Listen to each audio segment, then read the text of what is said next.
Na 3000 lidí podepsalo petici proti stavbě sídliště v Praze Hodkovičkách. Vadí jim, že v oblasti, kde žijí obyvatelé převážně v rodinných domech, mají teď vyrůst paneláky. Podle nich tím také výrazně přibude aut a problémů s dopravou.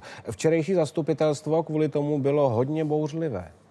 Pan starosta Štěpánek jednoznačně vystupuje jako dealer a prosazuje ten záměr, manipuluje, lže a klame veřejnost.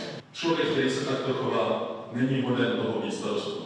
Jestliže jsou vám názory lidí opravdu stejné, jestliže neumíte či nechcete situaci zodpovědně řešit, pak odejděte z funkce starostů. Taková slova padala na zasedání zastupitelstva na Praze 4. Lidem vadí plánovaná výstavba. Starostovi lidé vyčítají, že ač je ze strany Zelených, nevystupuje jako zastánce přírody. My jsme právě tento odpor dotáhli do kompromisu, kdy developer místo 20 nebo 15 pater tam staví v tom prvním území od 4 do 7 podlaží. Tady v těchto místech chtějí developeři postavit 500 bytů. Hodkovičkám by tak mohlo přibýt až 2000 nových obyvatel. Jsme podali žádost o povolení na první etapu, kde jsou pouze 2 domy 7 podlažní, ostatní jsou 4 podlažní. Domy ale i tak podle obyvatel budou příliš vysoké. První 2 patra sice budou podzemí, ale ta tam bude navezena. První podlaha prvního nadzemního podlaží začíná na výšce 6,3 metrů. Mě to osobně překvapuje a taky mě to mrzí.